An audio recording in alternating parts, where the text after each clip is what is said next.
ఓం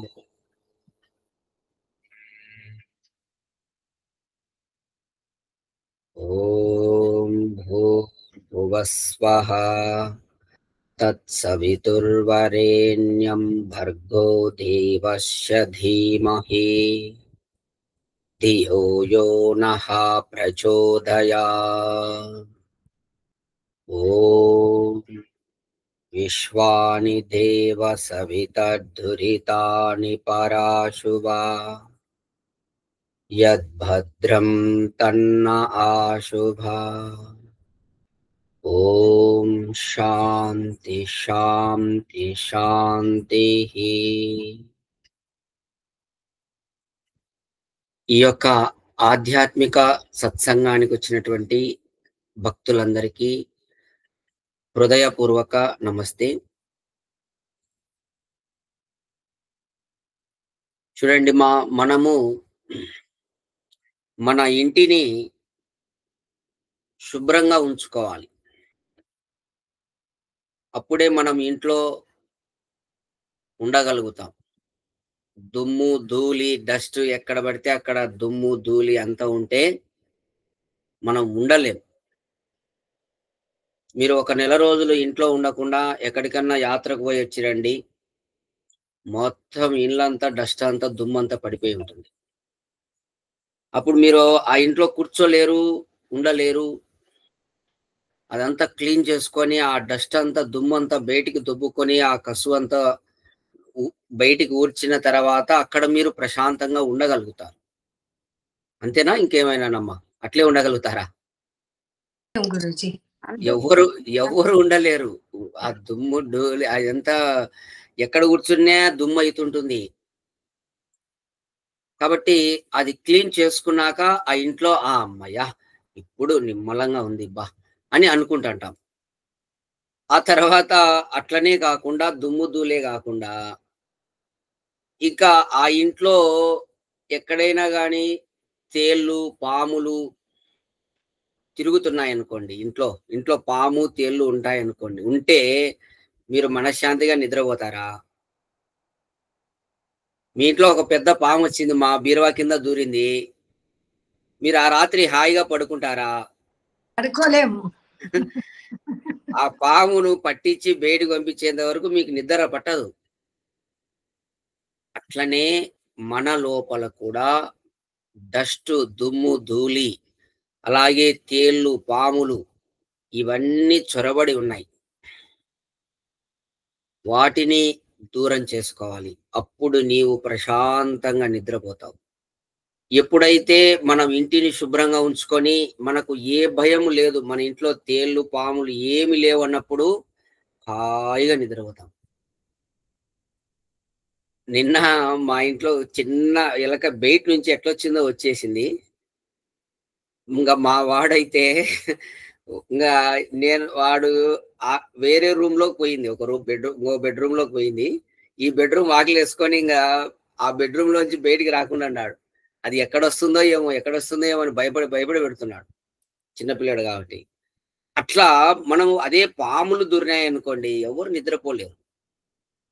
కాబట్టి ఋగ్వేదంలో ఒక చోట పరమాత్ముడు ఈ విధంగా చెప్తున్నాడు అనమాట. అట్లనే మనం మన లోపల కూడా డస్ట్ దుమ్ము ధూళి అలాగే ఈ తేళ్ళు పాములు అంటే ఈ కామ క్రోధ లోభ మోహ మద మాత్సర్యములు, ఈర్ష్య అసూయ అజ్ఞానం అవిద్య అంధకారం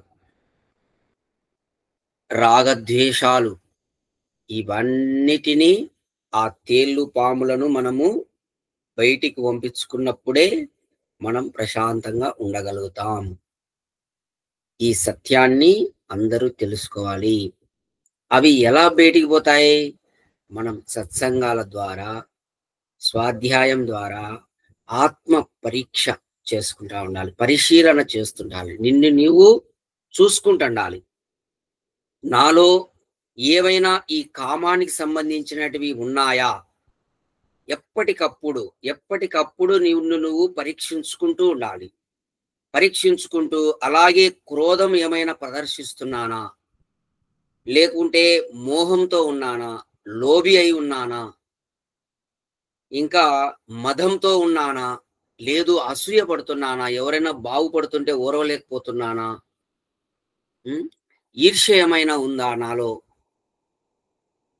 తర్వాత ఇంకా ద్వేషం, ద్వేషం ఏమైనా ఉందా? ఎవరినైనా నేను ద్వేషిస్తున్నానా? ఎప్పటికప్పుడు ఇవన్నీ జాగ్రత్తగా ఈ తేళ్ళు, పాములు ఎప్పటికప్పుడు తెలుసుకొని వాటిని దూరం చేసుకో. అప్పుడే నీవు ప్రశాంతంగా నిద్రించగలుగుతావు. నీ లోపల నువ్వు ప్రశాంతంగా ఉండగలుగుతావని పరమాత్మ చెప్తున్నాడు. అందరూ గూడా వీటిని దూరం చేయడానికే మనం విశ్వ ప్రయత్నం చేయాలి. యజ్ఞం చేయాలి, ధ్యానం జేయాలి, యోగాభ్యాసం జేయాలి, సద్గ్రంథ పఠన చేయాలి, తర్వాత సజ్జన సాంగత్యం చేయాలి, తర్వాత సత్సంగాల్లో పాల్గొనాలి. ఇవన్నీ దేని కొరకు? ఈ తేళ్ళు, పాములు బయటకు పంపించడానికే. ఈ అరిషట్ వర్గాలు మన లోపల నుంచి దూరం చేసుకోవడానికే ఇదంతా. ఇవన్నీ దాని కొరకే. ఈ సాధనంతా అదే. కాబట్టి ఎప్పటికప్పుడు నిన్ను నువ్వు పరిశీలన చేసుకొని, ఇవి నీ లోపల ఉన్నాయి, ఎట్లా ఉన్నాయి, ఎంత బలంగా ఉన్నాయి, వాటిని అవి దూరం చేయడానికి అనుక్షణం నీవు ప్రయత్నం చేయాలి. ప్రయత్నం చేస్తే తప్పకుండా అవి దూరం అవుతాయి. కాబట్టి అందులో ఇక్కడ చూడండి ఒక విషయాన్ని, మనము దుఃఖరాహిత్యం అంటే ఏమిటి? ఆ దుఃఖ రాహిత్యాన్ని ఎలా వదిలించుకోవాలి అనేటటువంటి విషయంగా ఒకసారి అందరూ శ్రద్ధగా వినండి. ఒకసారి కురుక్షేత్ర యుద్ధంలో అభిమన్యుడు మరణించాక పక్కన కూర్చొని ఏడుస్తున్నాడు అర్జునుడు. కొంచెం దూరంలో కృష్ణుడు కూడా విచారంగా కూర్చొని ఉన్నాడు. అంటే ఏదో దిగులు పడుతూ కూర్చున్నాడు. అర్జునుడిది సరే కొడుకు పోయిన దుఃఖం. సరే నువ్వెందుకు బాధపడుతున్నావని కృష్ణుని అడిగాడు అటుగా వెళ్తున్న ఒక వ్యక్తి. ఇంత కష్టపడి భగవద్గీతను బోధించాను, అయినా అర్జునుడికి అర్థం కాలేదు అని సమాధానం ఇచ్చాడట కృష్ణుడు. అంటే నేను ఎంతో కష్టపడి ఉపనిషత్తుల సారాంశం అంతా భగవద్గీత అర్జునునికి ఆ దుఃఖం పోయేదానికి జ్ఞానం అంతా ఇచ్చింటే మళ్ళా కొడుకు దగ్గర ఆడ కూర్చొని ఏడుస్తున్నాడే అని నేను విచారంగా ఉన్నాను అని చెప్తున్నాడు. అంటే ఎంతటి కష్టానికైనా దుఃఖించకుండా ఉండగలగడం అనేది ఒక గొప్ప స్థితి. చూడండి, ఇది అందరూ జీవితం లోపల నేర్చుకోవాలి. కష్టాలు వస్తాయి, ఎంత కష్టమైనా రాని, అప్పుడు కూడా మనము దుఃఖించకుండా, ఆ దుఃఖించకుండా ఉన్నటువంటి స్థితి ఉందే, అది చాలా గొప్ప స్థితి అని ఇక్కడ శాస్త్రాలు చెప్తున్నాయి. ఆ స్థితిలో మనం ఉండగలగాలి. ఎంతటి కష్టాలంటే, ఇప్పుడు ఉదాహరణకు మన ఇంట్లో చాలా ప్రాబ్లమ్స్ వస్తుంటాయి.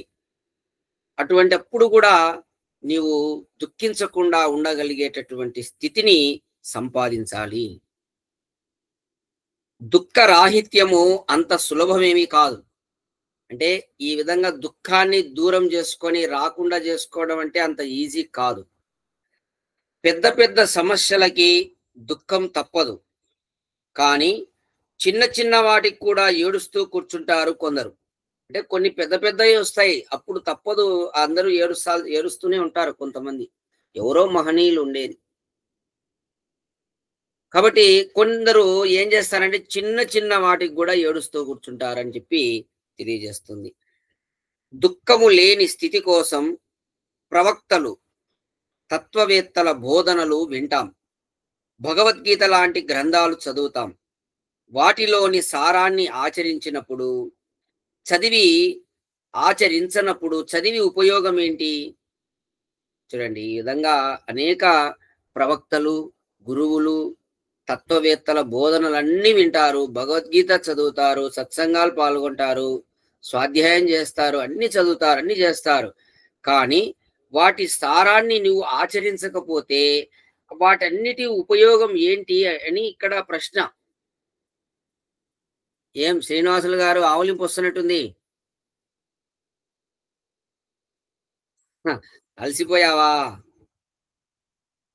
అలసిపోవద్దు. ఇప్పుడే దాదాపు ఒక 16 కిలోమీటర్లు సైక్లింగ్ చేసి వచ్చా. నాకు గురుజీ ఏమ్మా 16 కిలోమీటర్లు చేసిండ్రా? జస్ట్ సాయంత్రము టైం ఉంటే కొద్దిసేపు వర్షం మాదిరి మోడం ఉంటే సైకిల్ తీసుకొని ఒక 16 కిలోమీటర్. నాకు సైక్లింగ్ చాలా ఇష్టమ్మా. సైక్లింగ్, జాగింగ్, యోగా ఇవన్నీ నాకు చాలా ఎంతో ప్రీతి. అందరూ ఆ విధంగా బాగా వ్యాయామంలో ఎంత ఆనందం, ఎంత ఎంజాయ్మెంట్ ఉంటుందంటే అది అనుభవించే వాళ్ళకే తెలుస్తుంది. మనం చెప్పలేం. అనుభవించాలి. అందరు అనుభవిస్తే అర్థమవుతుంది. ఇప్పుడు ఒక మంచి పండు తిన్నప్పుడు ఎంత ఆస్వాదించి ఎంత రుచికరంగా అనుభవిస్తాం, అట్లా ప్రతి దాంట్లో ఆ వ్యాయామం చేసేటప్పుడు కానీ, సైక్లింగ్ చేసేటప్పుడు కానీ, జాగింగ్ ఇవన్నీ చాలా ఆనందం వేస్తుంది. నేను జాగింగ్ అంటే ఈ రన్నింగ్ లో మ్యారథాన్ అమ్మా. నేను 42 కిలోమీటర్స్ మ్యారథాన్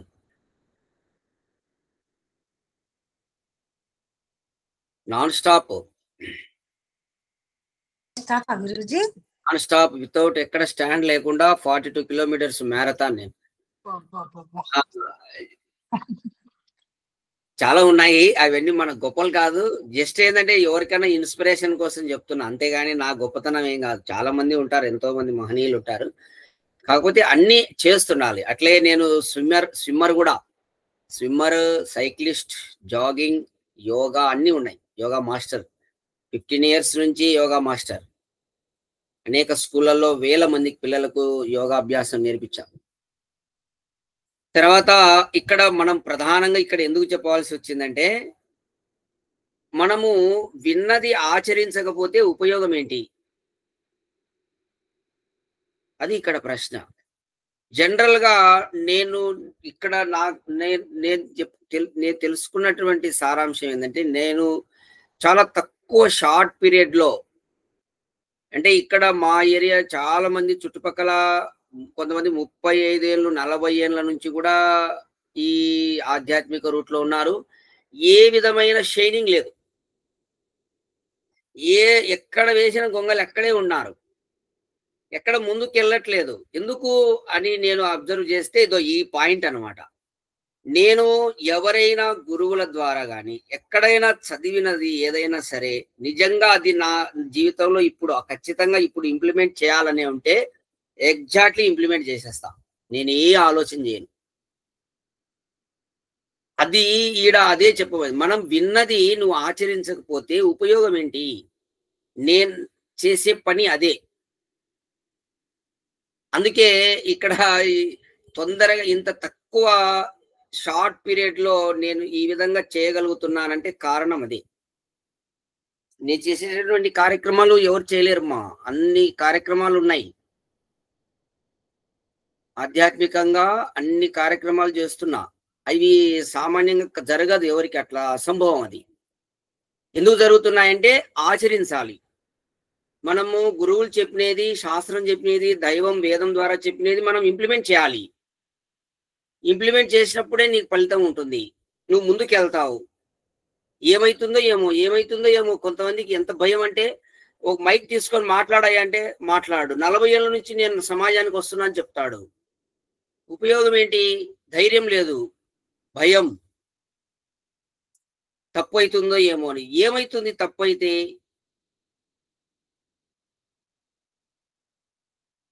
కాబట్టి ఒక అడుగు తప్పు అవుతుంది అనుకో, మళ్ళాసారి సరి చేసుకో. ఇంకా నువ్వు తప్పు అవుతుంది అనుకుంటే ఎప్పుడు ముందడుగు వేయలేవు. మీలాంటి గురువులు ఉంటే పక్క ఉన్న వాళ్ళకి ధైర్యం వస్తుంది గురుజీ. నా చుట్టుపక్కల ఉన్నారు మా చాలా మంది, మన శిష్యులంతా ఉన్నారు. వాళ్ళకి అదే అన్నమాట. బలం ఏంటంటే అదే అన్నమాట. భయపడకుండా మనం ముందుకు పోవాలమ్మా. మనమేం పోయేది కరెక్ట్ దారి, సరైన దారి. సరైన దారిలో మనం పోయేటప్పుడు ధైర్యంగా ఉండాలి. కాబట్టి మనం విన్నది ఆచరించినప్పుడు, చదివినది ఆచరించినప్పుడు ఉపయోగం ఏంటి? ఏం రామచంద్రారెడ్డి, అర్థమవుతుందా? ఆచరించకపోతే ఉపయోగం ఏంటి ప్రశ్న. ఓకే. ప్రతి మనిషికి 2 ప్రపంచాలుంటాయి. ఒకటి బయటికి కనిపించే వాస్తవ ప్రపంచం. రెండవది అతడి మనసులోని అంతర్గత లోకం.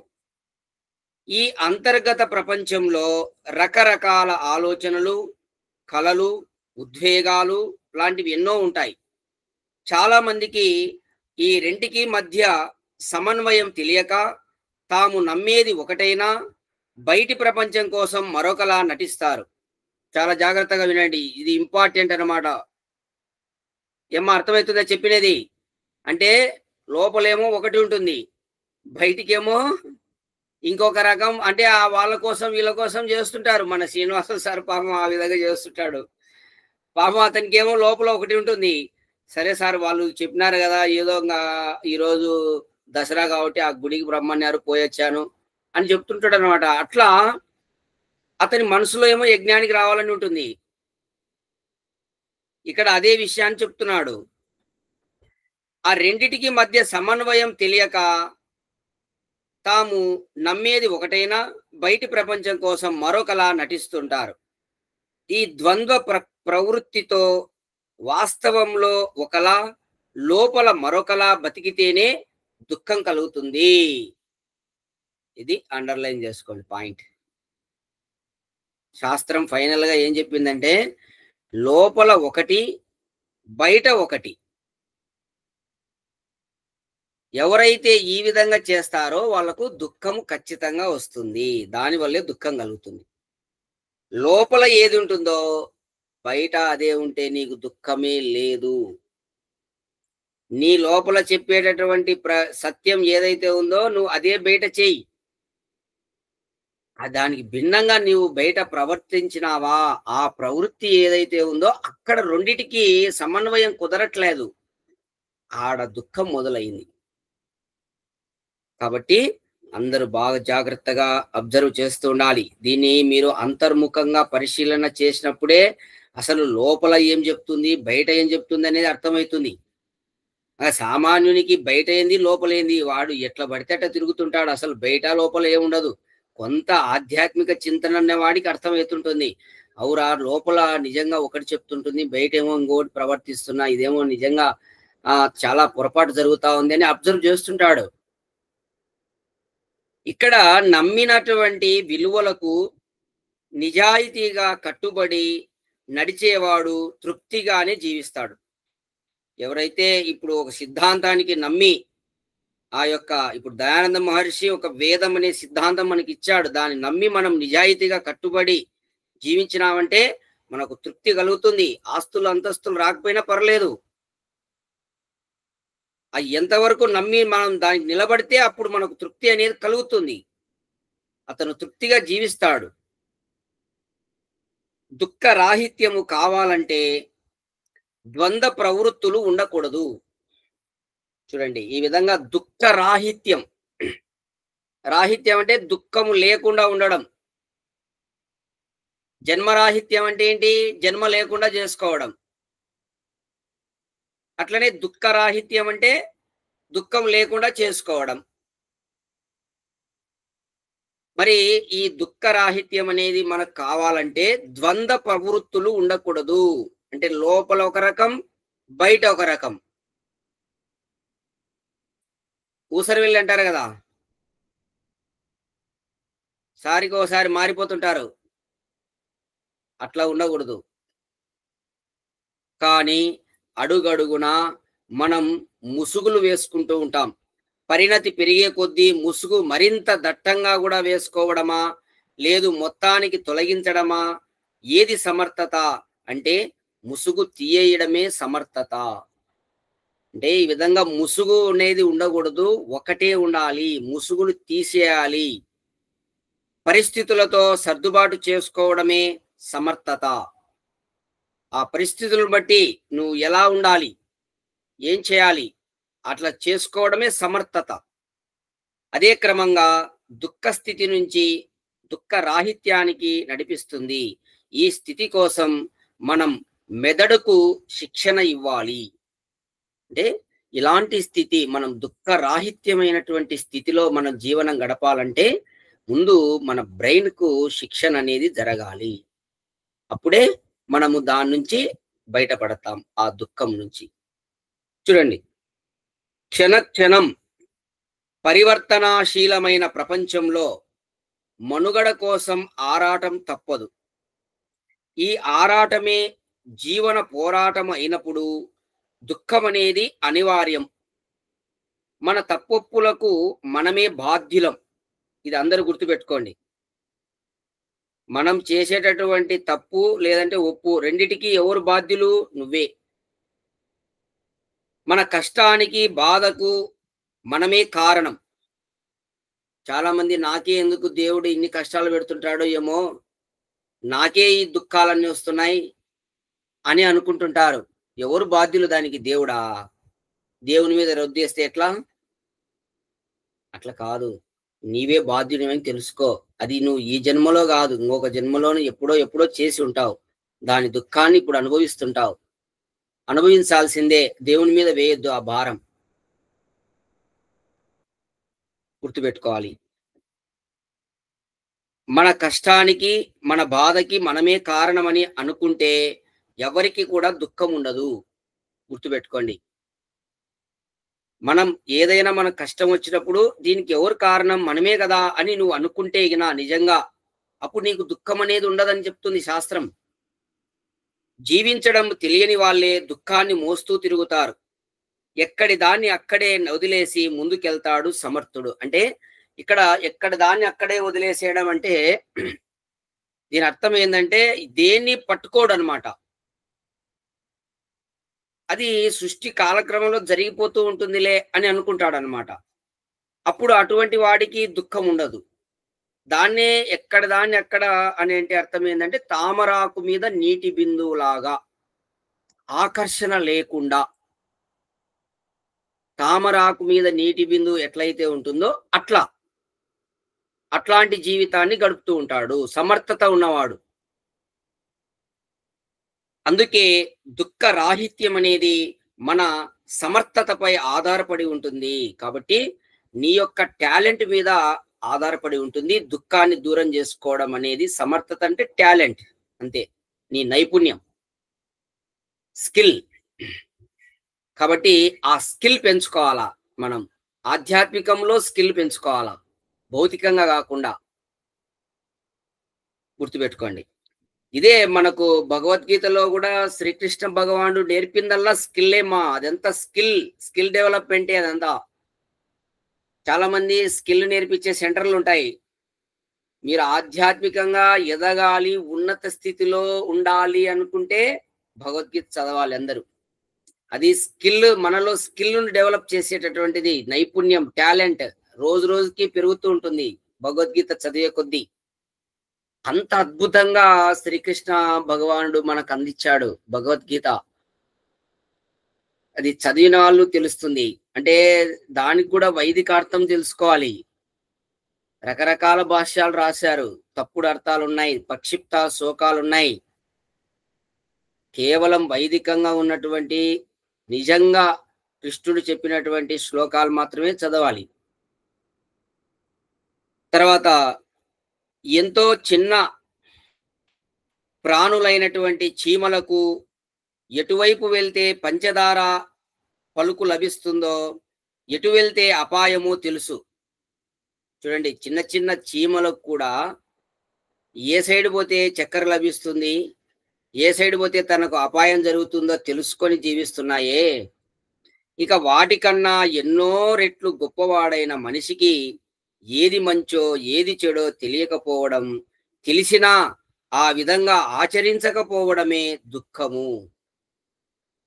కాబట్టి మంచి చెడు రెండిటిని విచారణ చేసి మంచిని గ్రహించాలి, చెడును వదిలిపెట్టాలి. దయానంద మహర్షి దశ నియమాలు పెట్టాడమ్మా.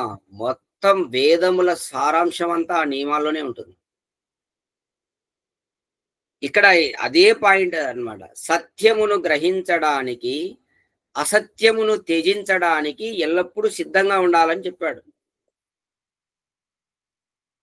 మనం పరిశీలన చేయాలి. ఏది సత్యం, ఏది అసత్యం, ఏది మంచి, ఏది చెడు. చెడు అని తెలిసినా కానీ మళ్ళా దాన్ని ఆచరిస్తుంటే దాన్ని ఏమనాలి ఇంక చెప్పండి? అర్థం చేసుకోండి. అదే దుఃఖం అని ఇక్కడ శాస్త్రం చెప్తుంది. ఇంకా దుఃఖం అంటే ఏంటంటే అదే. తెలిసినా మళ్ళీ అదే చేయడం అంటే దుఃఖమే. ఇంకా నువ్వు దుఃఖంలో పడినట్టే అది. కాబట్టి దాన్ని అధిగమించడానికి ఔషధం ఏమిటంటే జ్ఞానమే. మరి దుఃఖమును మనం బయటపడాలంటే ఒకే ఒక్క ఔషధం ఉంది, అది జ్ఞానమే. కాబట్టి ఈ జ్ఞానం అనేటటువంటి అగ్ని వెలుగులో మనల్ని మనం దర్శించుకోవడం, మన అసలు స్వరూపం తెలుసుకోవడమే దుఃఖరాహిత్యము. ఈ జ్ఞానం అనేది మనం ఆత్మ, పరమాత్మ, ప్రకృతి అనేటటువంటి జ్ఞానం మనం ఎప్పుడైతే ఆ జ్ఞానం అనేటటువంటి ఒక అగ్నిలో మన స్వరూపం అనేది మనకు కనపడుతుంది.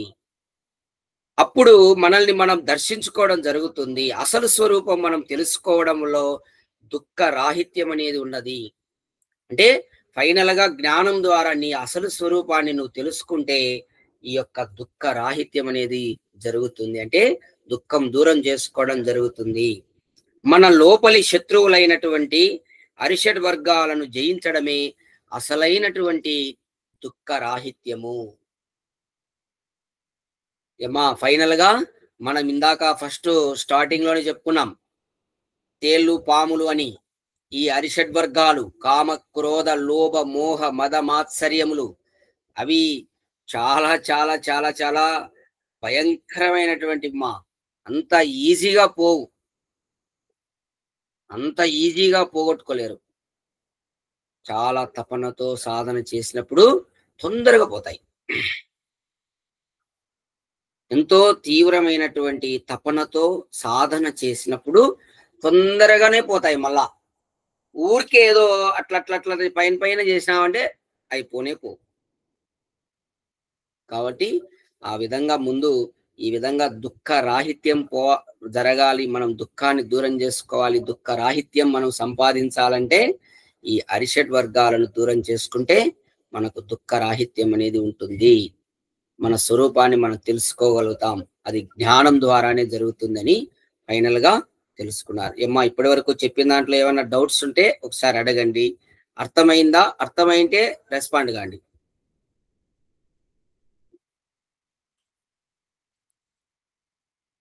ఏవైనా డౌట్స్ ఉంటే అడగండి.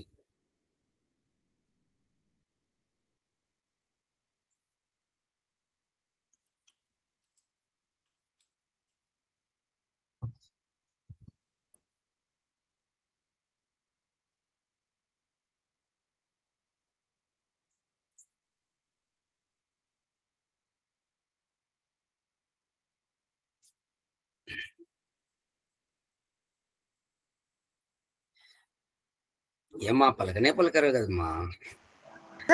గురుజీ ఏం లేవులేండి సార్ డౌట్స్. ఏం నాగవేణి మేడం మీకు అర్థమైంది ఆ సబ్జెక్ట్? అర్థమైంది సార్. దీంట్లో ఏముంది అర్థం కాకపోవడానికి? సరే సరే అట్లా కాదు. ఏమన్నా ఇంకా డౌట్స్ ఏమన్నా ప్రశ్నలు దీంతో నుంచి ఇంకా కొన్ని ఏమన్నా మీకు మైండ్ లో వచ్చినాయేమని? ఏం లేవులేదు సార్, ఈజీగానే ఉంది కదా. సరే సరే ఈజీ. నువ్వు అంటే తత్వం అంతా నీకు తెలిసినట్టుంది. తత్వం తెలియని వాళ్ళు ఉంటారు కదా కొంతమంది. అంటే కఠిన వర్డ్స్ ఏం లేవు కదా, ఈజీగానే ఉంది. సరే సరే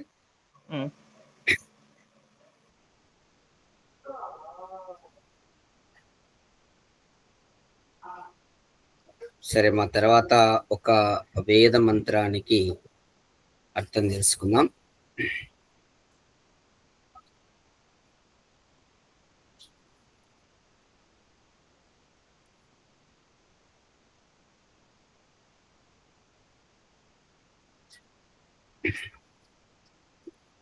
రైట్. ఓం యాతే ధామాని పరమాని యా అవమాయా మధ్యమా విశ్వకర్మణ్నుతే మా శిక్షా సుఖిభ్యో హవిషీ స్వదావః స్వయం యజస్వా తన్వం వృధానః. యజుర్వేదం 17వ అధ్యాయము 21వ మంత్రం. ఒక్కొక్క పదానికి అర్థం తీసుకుంటే విశ్వకర్మన్, విశ్వకర్మన్ సృష్టికర్తవగు ఓ దేవా, తే ధామాని నీ ధామములు, యా పరమాని ఏవి ఉన్నతములో, యా మధ్యమ ఏవి మధ్యమములో, యా అవమా ఏవి నిమ్నములో, ఇమా వీనిని సఖిభ్యః జీవుల కొరకు శిక్ష జ్ఞానము కలిగింపుము.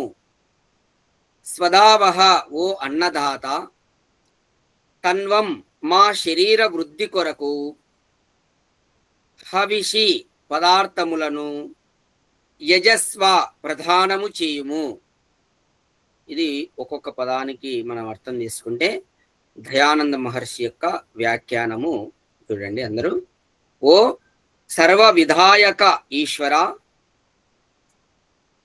సర్వ విధాయక ఈశ్వర అంటే ఈ యొక్క సృష్టి అంతటిని ఒక పద్ధతిగా నడిపేటటువంటి ఓ పరమేశ్వర, నియమములో పెట్టినటువంటి ఓ పరమేశ్వర, నీచే రచయింపబడినటువంటి ఉత్తమ మధ్యమ అధమ లోకముల జ్ఞానమును, ఇక్కడ ధామములు అంటే లోకాలు అని గుర్తుపెట్టుకోండి. ఉత్తమ మధ్యమ అధమ లోకముల జ్ఞానమును నీ సకులమైన మాకు కలిగింపుము. చూడండి ఇక్కడ నీ సకులు, సకుల అంటే సఖి, సఖి అంటే ఎవరు? స్నేహితుడు. అర్థమవుతుందా? నీ యొక్క సకులమైన మాకు కలిగింపుము. నీ స్నేహితులము మేము, పరమాత్మ యొక్క స్నేహితులం మనమందరం, సకులం పరమాత్మకు. అందుకే మాకు నీ యొక్క ఈ మూడు లోకాలు నువ్వు ఏదైతే రచించావో ఉత్తమ మధ్యమ అధమ లోకముల యొక్క జ్ఞానమును నీ సకులమైన మాకు కలిగింపుము. వాని యథార్థ జ్ఞానం వలన మేము అన్ని లోకముల యందును సుఖముగా ఉందుము. ఆ యొక్క లోకాలకు సంబంధించినటువంటి జ్ఞానము గిన మనము సంపాదిస్తే, వాని యథార్థ జ్ఞానం గిన సంపాదిస్తే ఇక మనము అన్ని లోకాలలో కూడా సుఖంగా ఉంటాం. అంటే ఇక్కడ ఏం చెప్పబడుతుంది? జ్ఞానం ద్వారా సుఖం లభిస్తుంది అనే విషయం తెలుస్తుంది. అంటే యథార్థ జ్ఞానం ఎవరికైతే కలుగుతుందో వాళ్ళు సుఖంగా ఉంటారు. ఈ లోకముల యందు దాన గ్రహణాది వ్యవహారములలో మేము దక్షులమగుదుముగాక. చూడండి ఇక్కడ ఈ లోకంలో ఏదైనటువంటి దానం ఇచ్చేటటువంటిది కానీ ఇటువంటి వ్యవహారాలలో మేము దక్షులము అగుదుముగాక అంటే మంచి అర్హతను సంపాదించుదుముగాక. హే స్వదావహ నీవు సామర్థ్యము కలవాడవు, మా శరీరాదులను వృద్ధి చేయువాడవు నీవే. గుర్తుపెట్టుకోండి, మనం శరీరాన్ని అంతా కూడా దీన్ని వృద్ధి చేసేటటువంటిది పరమాత్మనే. యమ్మా అర్థమవుతుందా? ఇక్కడ మనం చిన్నపిల్లప్పుడు ఇంత ఉన్నాం అందరం, ఇప్పుడు ఇంత అయినాం, ఇంత పెద్ద ఎత్తు అయినాం, ఇంత పెద్ద శరీరం వచ్చింది. ఎవరు దీన్ని వృద్ధి చేసింది? నువ్వు చేసుకున్నావా? ఈ నాస్తికులను అడగండి, వాళ్ళు వచ్చి చేశారా? వాళ్ళ శరీరాన్ని ఎట్ట వృద్ధి చేసుకున్నాడంట? ఏం రామచంద్రారెడ్డి చెప్పు. నాస్తికుడు దేవుడు లేడంటున్నాడు,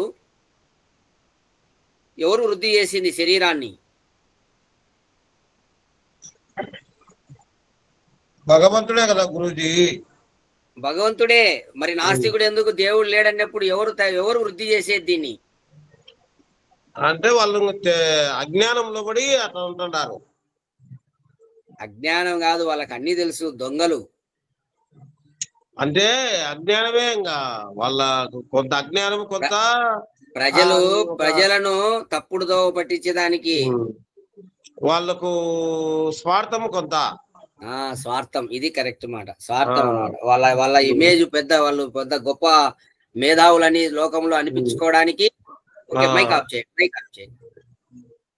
అట్లా కాదు గురూజీ, నువ్వు టైం అప్పుడు అడుగుదాం అనుకున్నా, టైం తక్కువ ఉందేమో, 7:30 8:30 అవుతుంది కదా, మళ్ళా భోజనానికి అందుకు లేట్ అవుతుంది. 8:30 క్లోజ్ చేస్తాం లేండి. మీకు లేట్ అవుతుంది, మేమైతే ఫోన్ చేసినాం. లేదు 8:30 క్లోజ్ చేస్తాం. అని నేను అడగలే, లేకుంటే నాకేం డౌట్ ఏమి వచ్చింది. Okay okay, no problem. Right మా. ఇప్పుడు ఈ నాస్తికులు ఎవరైతే ఉంటారో వీళ్ళు చాలా క్రూరమైనటువంటి వారండి. ఎంత ఘోరం అనుకోవాలండి అసలు. ప్రపంచంలో దేవుడు లేకపోతే ఎట్లా నడుస్తుంది? కొంచెమన్నా బుద్ధి జ్ఞానం లేకుండా దేవుడు లేడని చెప్పేస్తారు అన్నమాట, సింపుల్ గా. ఏ కొంచెం ఆలోచన చేసినా గానీ, ఒరే ఈడ క్రియ జరుగుతా ఉంది, క్రియ జరిగే చోట క్రియ చేసేవాడు లేకుండా క్రియ ఎట్లా జరుగుతుంది? ఇప్పుడు ఒక క్రియ జరిగే చోట క్రియ కనపడుతుంది, కంటకు ఎదురుగా క్రియ జరిగేటట్టుది కూడా కనపడుతుంది. మళ్ళీ క్రియ దానంతటా అది ఎట్లా జరుగుతుంది? ఎంత బుద్ధిహీనత అంటే అంత బుద్ధిహీనత. అందులో స్పష్టంగా ఈ ప్రకృతి అంతా జడం. జడములో కదలిక చైతన్యం ఎప్పటికీ ఉండదు. అటువంటి దాంట్లో క్రియ జరిగేది స్పష్టంగా కళ్ళకు ఎదురుగా రోజు కనపడుతుంది. చూస్తూ చూస్తూ ఉండగానే రాత్రి అవుతుంది, చూస్తూ చూస్తూ ఉండగానే రాత్రి అంతా పోయి వెలుగు వస్తుంది. ఎట్లా సంభవం ఇది? ఏం ఒక మనిషి కాదు, ఇంత పెద్ద బ్రహ్మాండము, ఇంత భూమి, ఏ దేవుడు లేడంటే ఊరికే అని ఒక మాట చిన్న ఊరికే అనేస్తే అయిపోతుందా? సరే, తన శరీరం వరకే తీసుకో. పుట్టినప్పుడు ఒక రకంగా ఉంది, చిన్నగా ఉంది, ఇప్పుడు ఇంత పెద్ద వృద్ధి అయింది. ఎవరు తనకు తాను సాగదీసుకున్నాడా? ఎవరన్నా? ఎవరొచ్చి సాగదీశారు? సరే, ఈ శరీరం జడ పదార్థము, జడ పదార్థం తానంతటా అదే పెరుగుతుంది. ఎట్లా పెరుగుతుంది? ఒకవేళ పెరిగిందని వాడు చెప్పినాడే అనుకో, అయితే ఇప్పుడు మన ఇంటికాడ రాళ్ళు రప్పలు కొండలు ఉంటాయి, అవి కూడా పెరగాలి కదా ఆటోమేటిక్ గా. జడం అంటే అన్ని దాంట్లో జడమే ఉండాలా? జడములో దానంతటదే స్వాభావికమైనటువంటి గుణం ఉంటుంది అని వాడు చెప్పినాడు అనుకో నాస్తికుడు, ఒకవేళ ఇది ఎవరు దేవుడు లేకపోయినా అది జరుగుతూ ఉంటుంది అన్నప్పుడు, మన ఇంటి పక్కలో రాళ్ళు రప్పలు కొండ ఏ ఉంటాయి, అవి కూడా పెరగాలి కదా, అవి కూడా వృద్ధి కావాలి కదా. ఇదొక్కటే ఎందుకు వృద్ధి అయింది? ఏమీ వాళ్ళకు తెలియదు. కొంతమంది పాపం అజ్ఞానులు ఎవరైనా ఉంటే ఆ టీవీల ముందర కావాలని కూర్చోబెట్టించుకొని వాళ్ళని ఓడించినట్టు భ్రాంతి చేయడము, బయటికి వచ్చి మాట్లాడే సందర్భాలు ఉండవు. ఏ శాస్త్రార్థాలు వాళ్ళు చేయలేరు. కాబట్టి ఇటువంటి నాస్తికులు అన్నమాట. ఇక్కడ ఈ పరమాత్మ అది చెప్తున్నాడట, మన శరీరాదులను వృద్ధి చేయవాడు పరమాత్మనే. మేము విద్వాంసులను సత్కరించుచు వారి సాంగత్యముచే జ్ఞానాదులను పొందునట్లు దానాదులను ఉనర్చునట్లు అనుగ్రహింపుము. పరమాత్మను ప్రార్థన చేస్తున్నాం. చూడండి, మనం ఎలా ఉండాలంటే విద్వాంసులను సత్కరించుచు, వేదము చదివినటువంటి వేదమును ప్రచారం చేసేటటువంటి గురువులను విద్వాంసులను సత్కరించాలి. వారిని అని భగవంతుని కోరుకోవాలి. మనలో కలగదది ఊరికనే, దేవుని కోరుకోవాలా. దాన్ని కూడా రే మా ఇంటికి విద్వాంసులు రావాలి, మా ఇంటికి గురువులు రావాలి, మా ఇంటికి పండితులు రావాలి, మా ఇంట్లో ఎప్పుడు కలకలలాడాలి గురువులతోనే ఇంట్లో. మీ ఇంట్లో గురువులు పండితులు విద్వాంసులు అడుగు పెట్టలేకపోతే అది శ్మశానం, గుర్తుపెట్టుకోండి. ఎవరిల్లైనా సరే ఇంట్లో పండితులు గురువులు మంచివారు ఎప్పుడు తిరుగుతుండాలి, ఇంట్లో వస్తుండాలి. వాళ్ళు రావాలంటే మీరు యజ్ఞాలు పెట్టించుకోవాలి. యజ్ఞం చేసినప్పుడు వస్తారు, పండితులు వస్తారు, విద్వాంసులు వస్తారు, గురువులు వస్తారు. ఏమి చేయించుకోరు, మా దుఃఖం అంతా పోవాలా. ఎక్కడికి పోదు, ఆడనే ఉంటుంది. ఇంకా పెరుగుతుంటది కుప్ప, ఇంకా ఇంత రోజుకి ఇంత పెరుగుతుంటది కుప్ప. కాబట్టి మన ఇంట్లో పండితులు అడుగు పెట్టాలండి, విద్వాంసులు అడుగు పెట్టాలి, అతిథులు పెట్టాలి, అడుగు పెట్టి వాళ్ళ ద్వారా మనం ఉపదేశాలు వినాలా, 10 మందికి వినిపింపజేయాలా. ఆ విధంగా దేవుని కోరుకోవాలా. మేము ఆ విధంగా విద్వాంసులను సత్కరించుచు వారి సాంగత్యముచే, వాళ్ళతో వారి సాంగత్యంలో ఉండాలా. వారి సాంగత్యముచే ఆ జ్ఞానాదులను పొందునట్లు, వారి సాంగత్యం వల్ల వాళ్ళలో ఉన్నటువంటి ఆ జ్ఞానాన్ని పొందునట్లు దానాదులు ఉనర్చునట్లు అనుగ్రహింపుము. ఈ దానం అనేది కూడా అందరికీ ఉండదు మా బుద్ధి. ఇది మనం దేవుని కోరుకుంటూ ఉండాలా. ఆ విధంగా మా బుద్ధిని దానం చేసే బుద్ధిగా మమ్మల్ని మార్చు భగవంతుడా అని కోరుకోవాలా. ఎందుకంటే భగవంతుడు కంటే దానం చేసేది ఇంకెవరు లేరు. ఈ సృష్టి మొత్తం దానం చేసి ఇచ్చాడు. కాబట్టి అటువంటి దాతను మనం కోరుకోవాలి. ఈశ్వర, మేము మా దగ్గర ఉన్నటువంటి దాన్ని దానం చేసే విధంగా మాకు అనుగ్రహించు అని భగవంతుని కోరుకుంటుండాలి.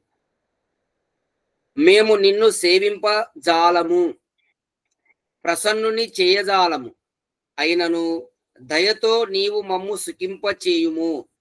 చూడండి, మనం భగవంతుని ప్రసన్నుని ఎలా చేయాలి? ఇక్కడ అతన్ని మనం అంత పెద్దవాడు అన్నమాట భగవంతుడు. అతనికి ఏదైనా లోటు లేదు, కొరత లేదు. ఇంకా మనం ఏమి ఇయ్యలేము, అతనికి పరిపూర్ణుడు అన్నమాట. కాబట్టి దయతో మమ్ములను సుఖింపచేయుము. ఇప్పుడు ఎవరికైనా కొంత కొరత ఉందనుకోండి, వాళ్ళకు ఆ కొరత ఉన్నది ఇస్తే వాళ్ళు సంతోషపడతారు, ప్రసన్నులైతారు. ఆయనకు ఏమి ఇయ్యలేము, ఆయన కొరత ఉంటే కదా మనం ఇచ్చేదానికి. కాబట్టి మేము ఏమి నీకు ఇవ్వలేము. ఆయనకు సేవ అంటే ఆయనకి ఏం చేయాలి చెప్పు? ఆయన అంతా పూర్తి ఆనంద స్వరూపుడు. కాబట్టి మేము ఏమి చేయలేము, మాకు సుఖింప చేయము మమ్ము అని ఇక్కడ దయతో నీవు మమ్ము సుఖింప చేయము అని తన యొక్క అశక్తతను భక్తుడు వెల్లడిస్తున్నాడు అనమాట. నీకు ఏం చేయాలనే మేము చేయలేము, కాబట్టి నీవు మాకు ఈ విధంగా కోరికలను భగవంతుని కోరుకొని మమ్మల్ని ఆ విధంగా అనుగ్రహించుము అని ఒక ప్రార్థన అన్నమాట. ఏమో అర్థమవుతుంది అందరికీ?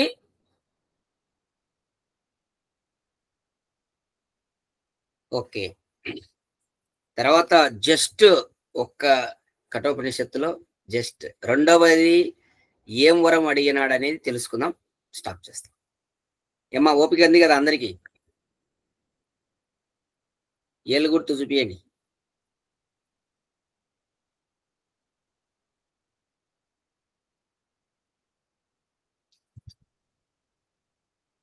ఓకే. తర్వాత మనం కఠోపనిషత్తులో ఈరోజు రెండవ వరం అనేటటువంటిది నచికేతుడు ఏమడిగాడో తెలుసుకుందాం. స్వర్గే లోకే నా భయం కించనాస్తి నా తత్ర త్వం నా జరయా బిభేతి ఉభే తీర్త్వా శనాయ పిపాసే శోకాతిగో మోదతే స్వర్గలోకే. చూడండి, ఇక్కడ పదం యొక్క అర్థం తెలుసుకుందాం. స్వర్గలోకే, స్వర్గలోకమునందు భయము కించన ఏది నా అస్తి ఉండదు, తత్ర అక్కడ త్వంన నీవును ఉండవు, జరయా ముసలితనముచే నా బిభేతి ఎవడును భయపడడు, ఆశనాయ పిపాసే ఆకలి దప్పికలు ఉభే రెండును తీర్త్వా దాటి శోకాతిగ దుఃఖమును అతిక్రమించి స్వర్గేలోకే స్వర్గలోకమున మోదతే సుఖము అనుభవించును. ఇక నచికేతుడు రెండవ వరము అడగగోరి మృత్యువుతో ఇట్లనుచున్నాడు. మృత్యు అంటే ఎవరు? అది వెంటనే రెస్పాండ్ కావాలా. గురువు, నచికేతుని గురువు యమాచార్యుడు. ఆ యొక్క యమాచార్యునితో ఇట్లా అంటున్నాడు రెండవ వరం అడగగోరి, స్వర్గలోకమున భయము ఏమీయూ ఉండదు, అక్కడ మృత్యువు కాని జరావస్థ కాని ఉండవు, ఆకలి దప్పికలు శీతోష్ణాదులు హాని లాభములు అను ద్వంద్వముల వలన కలుగు బాధలు ఉండవనియు, అందువలన జీవుడు దుఃఖము లేక సుఖించును అనియు వినుచున్నాను. ఏమ్మా మీరు కూడా వింటుంటారు కదా, స్వర్గం అంటే ఇంకా ఎట్లంటాదని. స్వర్గం అంటే దుఃఖం లేదని, ఇంకా అక్కడ ఇవన్నీ ఏం ఉండవని నేను వింటున్నాను. నచికేతుడు అంటున్నాడు, నేను వింటున్నాను.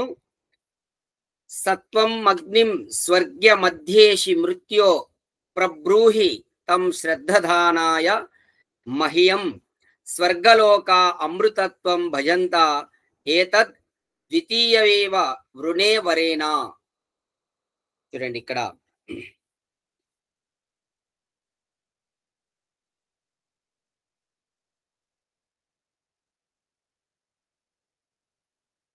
సత్ మృత్యో ఓ యమాచార్య సహత్వం నీవు స్వర్గ్యం స్వర్గప్రాప్తికి సాధనమగు అగ్నిని అధ్యేషి ఎరుగుదువు. శ్రద్ధదానాయ శ్రద్ధావంతుడనగు మహ్యం నాకు తం ఆ అగ్నిని గూర్చి ప్రబ్రూహి బాగుగా తెలుపుము. స్వర్గలోకాహ స్వర్గము లోకముగా గలవారు యజ్ఞకర్తలు అమృతత్వం భజంతే విశేష సుఖమును దివ్యత్వమును పొందుదురు. ఏతత్ ఇయదియే ద్వితీయేన వరేణ వృణే రెండవ వరముగా కోరుచున్నాను. చూడండి ఇక్కడ చాలా చాలా అందరూ కూడా బాగా గుర్తు పెట్టుకోండి. ఎంతటి అద్భుతం. మనం కూడా ఈ స్వర్గాన్ని అనుభవించాలి. అందరూ ప్రతి మానవుడు కూడా స్వర్గం అంటే చూడండి ఇక్కడ ఏం చెప్పబడుతుందో కఠోపనిషత్తులో. ఓ ఆచార్య నీవు స్వర్గ ప్రాప్తికి సాధనమగు అగ్ని విద్యను ఎరుగుదువు. నచికేతుడు అంటున్నాడు, ఈ స్వర్గము లభించడానికి కావలసినటువంటి అగ్ని, ఆ సాధనమైనటువంటి అగ్ని విద్య నీవు ఎరుగుదువు. ఆ అగ్నితో స్వర్గమును సాధించి జనులు సుఖింతురని వినుచున్నాను. చూడండి ఇక్కడ స్వర్గము మనకు లభించాలంటే సాధనమేంటి? అగ్నిహోత్రం. దానివల్ల జనులు సుఖింతురని వినుచున్నాను. నాకు అది తెలుసుకొనవలయునని ఉన్నది. నాకు ఆ అగ్నిని గూర్చి బాగుగా తెలపండి. శ్రద్ధతో విందును. ఇదియే నేను కోరు ద్వితీయ వరము అని నచికేతుడు యముని ప్రార్థించెను. అందరు గుర్తుపెట్టుకోండి, ఈ అగ్నిహోత్రం అనేది మనకు స్వర్గ సుఖాన్ని ప్రసాదించున్నది. ఎవరు అగ్నిహోత్రం చేస్తారో ఉదయం సాయంకాలం 2 పూట్ల విధిపూర్వకంగా చేస్తాడో అతను స్వర్గ సుఖాన్ని పొందుతాడు. విధిపూర్వకంగా చేయాలి. నీ యొక్క కర్తవ్యంగా అనుకొని చేయాలి. బాధ్యతగా అనుకొని చేయాలి. నిష్కామంగా చేయాలి. అప్పుడు స్వర్గ సుఖాన్ని పొందుతాడని తెలియజేయబడతా ఉంది. సుఖము నొసంగు జన్మము స్వర్గము, స్వర్గలోకము అనబడును. స్వహ అనగా సుఖము, దానిని గమయతి పొందించును. కావున స్వర్గ సుఖమును పొందించున్నది. లోక్యతే ఇతి లోకః అంటే చూడబడునది లోకము. ఈ లోక శబ్దము జన్మమునకు భువనమునకు రెండిటికి వాడబడును. కాబట్టి లోకస్తు భువనే జనే, లోకులు అనగా జనులు అని ఎల్లరూ ఎరిగినటువంటి అర్థమే కదా అని ఇక్కడ సుఖం అనే దాని గురించి చెప్తున్నాడు. సుఖం అంటే స్వర్గం అని. తర్వాత అగ్నిహోత్రాది శ్రోత వైదిక కర్మములను వనర్చి ఉత్తమమైన మానవ జన్మమును పొంది అందు విశేష సుఖములను అనుభవింతురు అనుట శాస్త్ర సిద్ధ విషయము.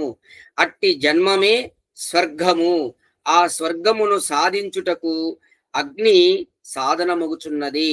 అగ్నితో యజ్ఞాదులను వనర్చి తన్మూలమున దివ్యమైనటువంటి సుఖములను సాధింతురని భావము. అంటే అమరత్వమును అని ఇక్కడ తెలియజేయబడతా ఉంది. చూడండి, మా అగ్నిహోత్రం చేస్తే ఏమొస్తుంది అని అనుకోకూడదు. అగ్నిహోత్రం చేసేవారికి స్వర్గ సుఖము, ఉత్తమ జన్మ, స్వర్గము, ఎప్పుడు సుఖము ఉండేటటువంటి మానవ జన్మ లభిస్తుంది. ఇంకా మనము నిష్కామముతో యజ్ఞం గిన చేస్తే ఈ జన్మలోనే మనకు అమరత్వం కూడా లభిస్తుంది. మళ్ళీ జన్మ లేకుండా ఉంటుంది. అదే స్వర్గం, జన్మరాహిత్యం.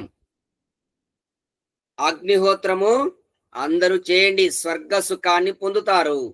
ఉదయం సాయంకాలం 2 పూట్ల చేయండి. విధిపూర్వకంగా చేయండి. సమయానుకూలంగా చేయండి. ఖచ్చితంగా శాస్త్ర పద్ధతి ప్రకారం చేయండి. అప్పుడు స్వర్గ సుఖం పొందుతారు. ఇది నచికేతుని 2వ వరం. స్వర్గ సుఖాన్ని ప్రసాదించినదే అగ్నిహోత్రం. అందరు గుర్తుపెట్టుకోండి, అగ్నిహోత్రంలో అంత శక్తి ఉంది.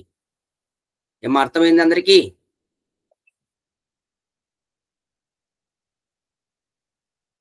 రైట్.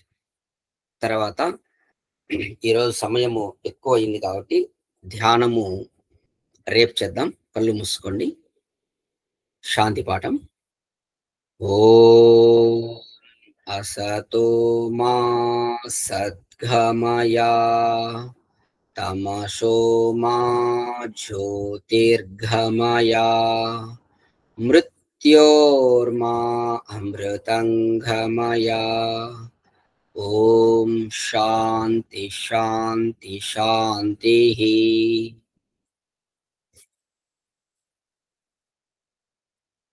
అందరికీ నమస్తే అమ్మా. నమస్తే గురూజీ, ధన్యవాదాలు. ఓం నమస్తే సార్. నమస్తే అమ్మా. నమస్తే సార్. నమస్తే నమస్తే అమ్మా.